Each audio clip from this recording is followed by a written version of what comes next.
कल तक पूरा जोश था, रोजाना एक नई चिट्ठी उछाली जा रही थी। बीजेपी भेजती थी वो चिट्ठी और गोदी मीडिया के एंकर उछल उछल कर कहते थे ममता बनर्जी का क्रूर खत्म, ममता बनर्जी की पार्टी खत्म। आज इस वाले सांसद ने बगावत कर दी, कल उस वाले ने कर दी, आज इस वाले ने कर दी।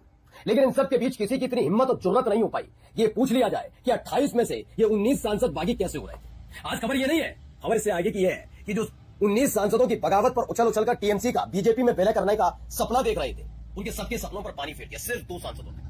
ऐसी बाजी पलटी है कि भारतीय जनता पार्टी का सपना तो अधूरा रह ही गया, इसके साथ साथ अब उन बागी विधायकों की हालत भी खराब है कि अभी तो 2024 में ही चुनाव जीत के चुके थे, 2 साल भी सांसद नहीं रह पाए और उनकी सांसद यानी सांसद ही जाने वाले। जी हाँ, एक तो नहीं 17 सांसद जो बागी वो 31 सदस्य बना रही है। बीजेपी को कोई फायदा नहीं होने जा रहा है, हड़कंप मच गया है। ममता बनर्जी के 2 सच्चे सिपाहियों ने बागी विधायकों की लिस्ट में अपना नाम दर्ज कराकर बीजेपी और गोदी मीडिया को खुशी तो दी, लेकिन अब चिंता 3 तरफ है, बीजेपी में, बागी सांसदों में और गोदी मीडिया में। करें तो करें क्या।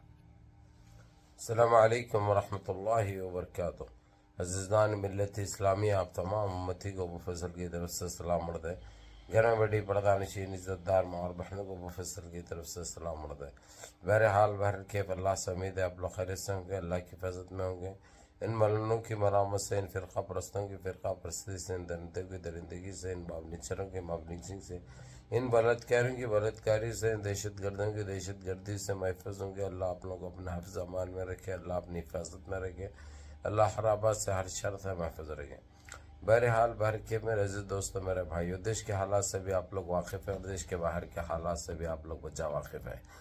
लेकिन आपका ये भाई देश की ये खबर सुनाऊंगा, ख़ासकर वेस्ट बंगाल से लेकर, जो कि बीजेपी ने डेली एक स्क्रिप्ट देती थी टट्टी मीडिया को कि उन्हें बागी हो गया, इन्हें बागी हो गया, उन्हें बागी हो गई, इन्हें बागी हो गई।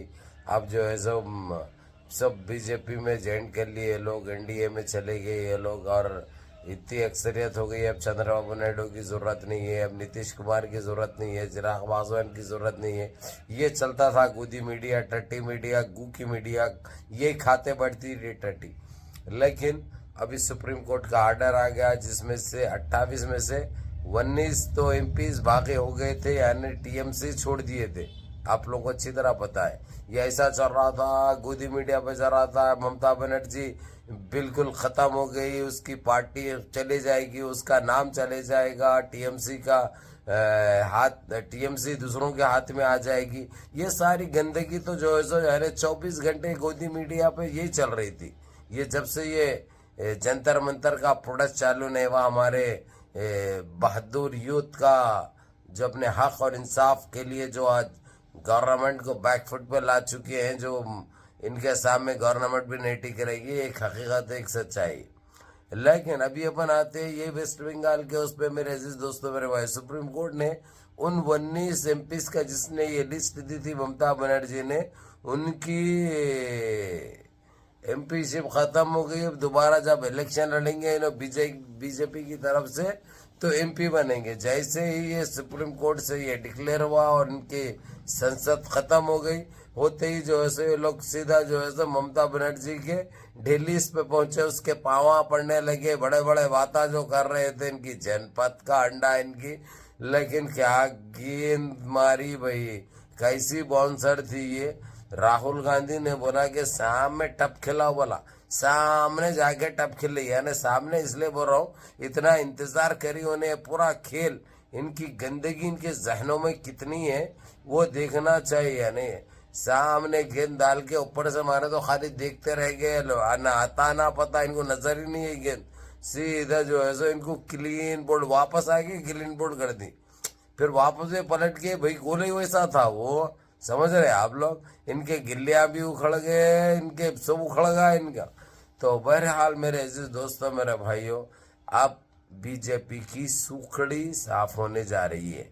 ना सरकार में रहती, क्योंकि ये चीटर कुमार भी और पेवन नायडू भी खुला बोल दिया है कि अगर से अपने लोगों को मालूम है जैसे ही दूसरे मिल जाएंगे तो इनकी गाफ पे देके जो है सब बर्खास्त कर देगी। क्योंकि भाई बीजेपी पे भरोसा नहीं कर सकते, ये एक हकीकत है, ये एक सच्चाई है। इन्हों पहले खेल खेले जो इनका कार्ड था, किसी तरीके से मुसलमानों के हकूक़ को दबा दिया जाए, मुसलमानों को ख़त्म कर दिया जाए, मुसलमानों की ताकत और आवाज़ मिटा दी जाए, दबा दी जाए। कभी अज़ां के नाम पे लेके, कभी लाउड स्पीकर के नाम पे लेके, कभी नमाजों के नाम पे लेके फुटपाथ पे मत पड़ो। अरे तुम्हारी जनपद का अंडा तुम घंटों जो है सो दिन भर जो है सो लंगे फिरते तो हम इतराज़ नहीं करते। अब तुम जब हम नमाज पढ़ने के लिए जुम्मा हो या ईदुल मोमिनीन हो या ईदुल फितर हो, सिर्फ कितनी टाइम, 1-2 मिनट 2.5 मिनट जो है सो कुछ रास्ता, वो भी सारी रोड भी नहीं, लेकिन वो भी इतराज़ था। यानी अपने आप को बहुत बड़ी तोप समझ रहे थे, बहुत बड़ी। अब क्या है, अब जब तक देखो किसी के बाप की जागीर नहीं है, ये सरकारें आती है जाती है, सत्ता किसी के बाप के हाथ में नहीं है। क्यों खरीद के नहीं लाते तुम?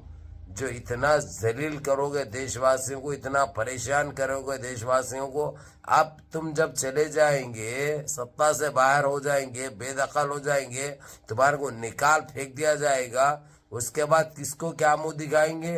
कहाँ जाके जिंदगी गुजारते? अपनी कंट्री छोटी। अरे कम से कम हार जीत तो सबको लगी भी रहती रही, लेकिन जब तुम्हारे हाथ में ताकत आई तो ईमानदारी से चलाओ, देशवासियों के साथ इंसाफ करो, हक की बात करो, किसी के साथ ज्यादती मत करो। ये टट्टी खाने वाले, हक के नहीं धोने वाले, मूत्र पीने वाले ऐसी गंदगी मचाए थे जैसा इनका बाप इनको खरीद के दिया है ये देश। हाँ, अब गिरने वाली है बहुत जल्दी, घंटों में भी जाती, दिनों में भी जाती, समझे ना? लेकिन जाती जरूर, क्योंकि ना बच सकते ना तुमको कोई बचा सकता। ये तुम्हारा क्रियाक्रम था। बहरहाल मेरे अजीज दोस्तों, मेरे भाइयों, फिर मैं 3rd डिग्री इस्तेमाल करूंगा गैर जरूरी। अगर जब मैं अपने फ्रेम से हट गया अगर से, तो फिर अम्मा बहन पे आने के लिए मेरे को टाइम नहीं लगता, क्योंकि मेरी मिजाज तो आलम जानता है, दुनिया जानती है, समझे ना? तो बहरहाल ये खुशी की बात है जिस तरीके से सुप्रीम कोर्ट ने जो फैसला दिया है, माशाल्लाह, जब से बल्ले बल्ले हो चुकी है ममता बनर्जी की। और ममता बनर्जी को जो साथ दिए हैं खुल के वो टाइम पे, बुरे टाइम पे, एक शत्रुघ्न सिन्हा, दूसरा कीर्ति आजाद, और सबसे गलीज इन 19 MPs में से निकला था ये भड़वा यूसुफ पठान, जिसका नाम भी लेना मैं जो है सब गैर मुनासिब समझता हूँ, गैर वाजिब समझता हूँ। यानी इतनी गंदगी, इतनी, मैं इसका तो जो है मैं पहले ही कहा कि इसका चकराना बहुत ज़रूरी है, क्योंकि पठाना ऐसा नहीं करते भाई। इन्हें लाख था होगा, कुछ भी दबाव में होगा, कुछ भी डर से करा होगा, लेकिन इतनी खुल के मुखालिफत करा, जबकि इसका ना कोई वजूद था ना पहचान थी। इसको जो है सो जब टीम से बाहर कर दिए थे, इंडियन क्रिकेट टीम से, यही थी, इसी ने उसको सहारा दिया, उसको नाम दिया, उसको हर वो चीज़ देने के बाद ऐसा धोखा दिया। दीदी बोल के पाँव पे गिर गया था उसके पास। अब ये चुट्टे के प्रॉपर्टी चोरी के है, वो चोरा जो है सो कहा ईडी का इस्तेमाल करते कि बोल के जाके जो गोद में गिरा था, अब जो है सो गोद खाली हो गया बेटे तेरा। अब देखते हैं आगे आगे होता है क्या। बहरहाल मुनज़्ज़म रहिए, मुत्तहिद रहिए, अपनी सफ़ों में इत्तेहाद बरकरार रखिए, नमाज़ों की पाबंदी करिए, माँ बाप की खिदमत करिए, बड़ों के अहकाम पे अमल करिए, और अपने इस भाई को भी दुआ में याद रखें। अस्सलामु अलैकुम व रहमतुल्लाहि व बरकातहू।